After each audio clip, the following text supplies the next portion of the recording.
Hello les yogis, bienvenue dans cette nouvelle série spéciale alignement que j'ai intitulée Apprendre à parler le yoga couramment.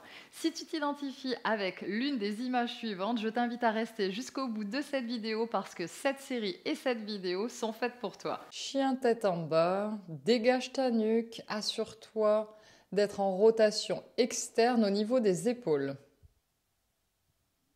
Place ta main droite sur ton sacrum et pivote ton buste vers la droite en regardant au-dessus de ton épaule. Projette le sternum vers le ciel, les omoplates dans ton dos veulent se toucher. Ramène le pubis légèrement vers l'avant, ferme tes côtes. Navasana, la posture de la barque. Les ischions sont bien ancrés dans le sol.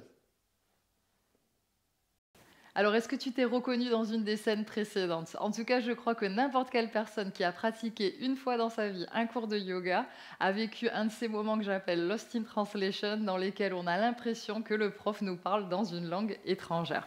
Donc, bonjour à tous et bienvenue sur le studio en ligne Doggy Yoga. Pour ceux d'entre vous qui ne me connaissent pas, je m'appelle Sandy et je suis professeure de yoga et passionnée par cette philosophie de vie. Donc, aujourd'hui, j'ai mis ma blouse blanche parce que ça va pas être une vidéo d'un cours de yoga comme habituellement sur la chaîne, mais une vidéo pour vous expliquer qu'est-ce qui se cache derrière les instructions les plus courantes que l'on entend dans les cours de yoga et que souvent on ne comprend pas.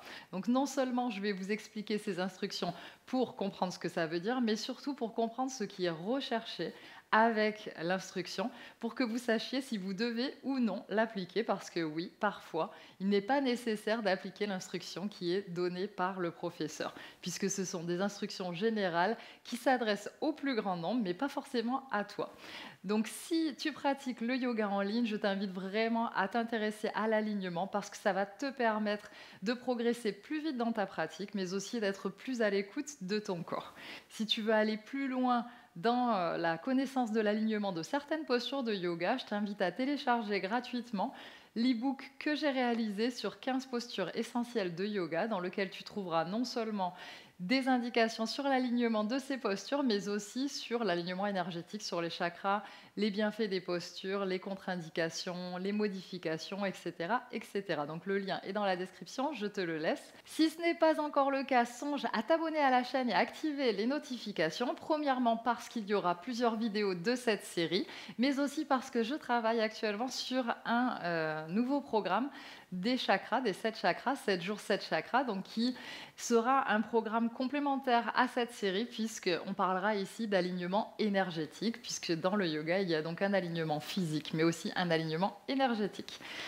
Donc voilà, on va commencer avec l'épisode numéro 1 donc, de notre série qui va être donc dédié aux épaules, à la position des épaules.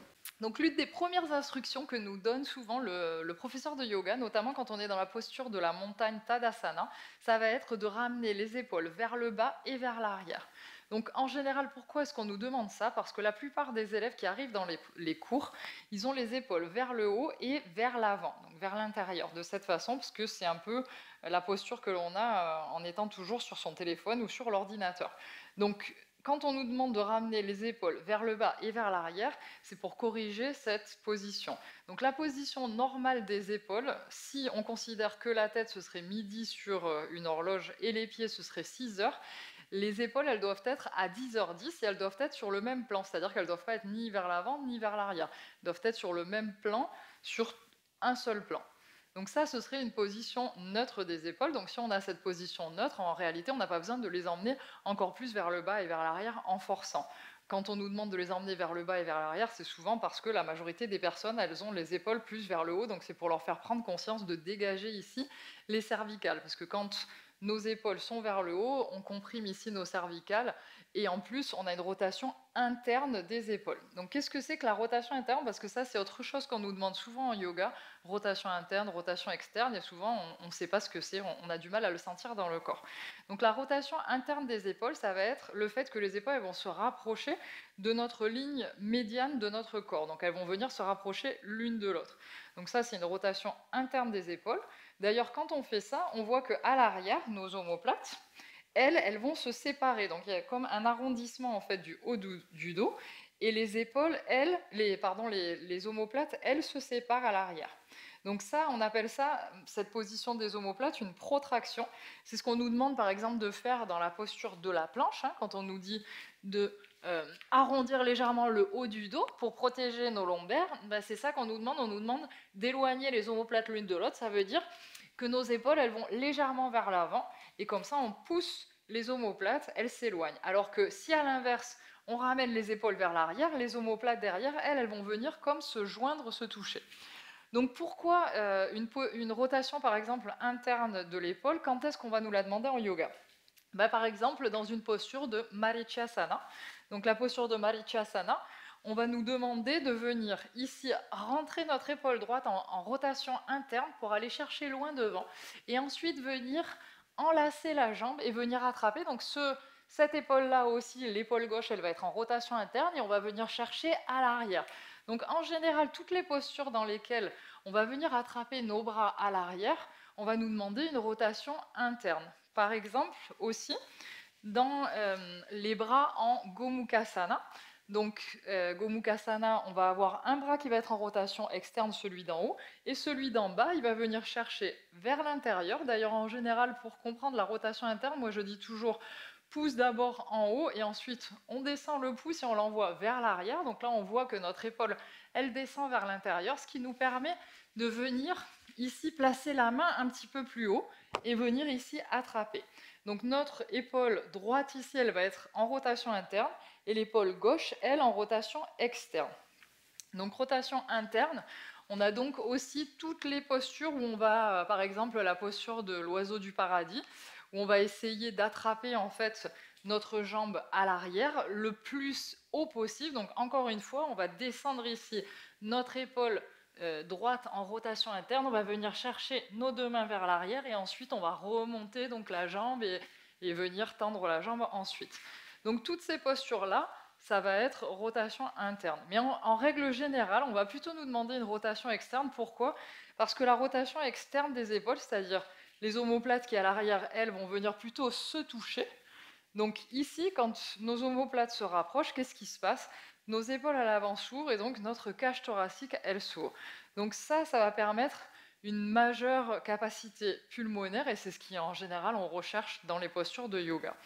Donc là, ça va être assez évident quand on va être en posture de la montagne, par exemple, pour avoir cette rotation externe et bien ouvrir ici la cage thoracique, on va nous demander d'amener nos paumes de main vers l'extérieur. De cette façon, immédiatement, les épaules, automatiquement, elles vont ici s'ouvrir. Donc dans les postures debout, etc., c'est plus facile à comprendre la rotation externe. Par contre, c'est plus difficile, par exemple, dans la posture du chien tête en bas, où on nous demande une rotation externe. Encore une fois, ici, rotation externe, ça va être ramener les pouces, en fait, si on est les bras en croix, ça va être ramener les pouces vers le haut et vers l'arrière, d'accord? Alors que la rotation interne, ça va être ramener les pouces vers le bas et vers l'arrière, ok? Donc nos épaules, rotation externe, elles s'ouvrent, rotation interne, elles vont vers l'avant. Donc la rotation externe, dans le chien tête en bas, on nous demande d'avoir une rotation externe des épaules parce que ça permet de créer de l'espace dans l'articulation et d'éviter la pression sur les tendons, et éviter par exemple tout ce qui est tendinite des rotateurs de la coiffe, etc., qui est très commun en yoga. Donc dans une position comme le chien tête en bas, donc où on va être les mains donc au sol, et là on va pousser, on nous demande ici rotation extérieure des épaules. Ici, c'est vrai que c'est beaucoup plus difficile à comprendre et à sentir, surtout quand on est débutant. Donc, on a un truc, en fait, les professeurs de yoga, pour que les gens comprennent. On demande, pour la rotation extérieure, on appelle ça l'ouverture du pot de confiture. Donc, on sent avec nos mains qu'on ouvre un bouchon d'un pot de confiture de cette façon, comme si on tournait ici avec les mains. Bien sûr, quand les mains vont être au sol, ça va être juste une sensation, c'est-à-dire que les mains poussent le sol, et on doit sentir de cette façon donc qu'on a cette action, cette énergie de pousser le sol de cette façon, comme si les mains voulaient s'ouvrir, et nos triceps veulent venir, eux, vers l'avant. Donc ça va être une rotation donc extérieure des épaules.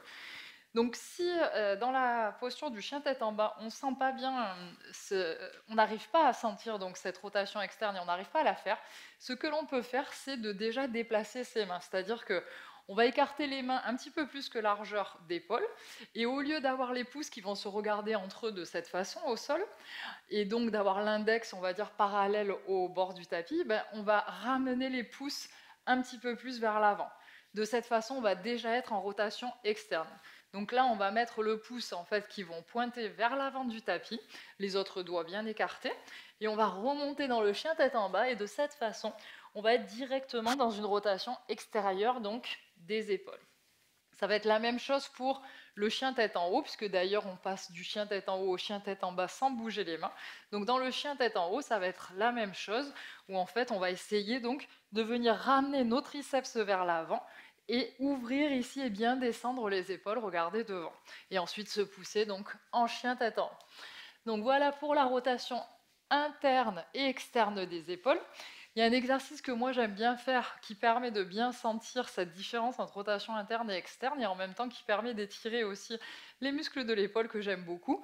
C'est en fait avoir un pouce vers le haut, un pouce vers le bas, et on va venir passer d'un côté de l'autre, et donc les pouces à chaque fois vont venir vers l'arrière. Donc on va pivoter de cette façon, on peut exagérer un peu le mouvement de l'épaule pour vraiment sentir ici la différence. Et donc on vient sentir cette différence entre rotation interne et externe de l'épaule, et on sent derrière le mouvement de l'omoplate aussi qui se déplace, donc en même temps que se déplace notre épaule.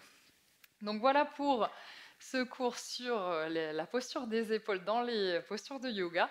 Encore une fois, si vous souhaitez aller plus loin dans l'alignement au niveau de certaines postures, n'hésitez pas à télécharger l'e-book gratuit qui se trouve, dont le lien se trouve dans la description de la vidéo, où donc vous retrouverez l'alignement sur 15 postures essentielles de yoga. Et je vous retrouve bientôt pour un nouvel épisode de cette série qui sera donc dédié à la posture des hanches avec la fameuse instruction pubis vers l'avant. Je vous remercie beaucoup d'avoir regardé cette vidéo, et surtout n'hésitez pas à me donner vos retours et me dire si vous trouvez que la vidéo est utile ou non. Namasté, merci.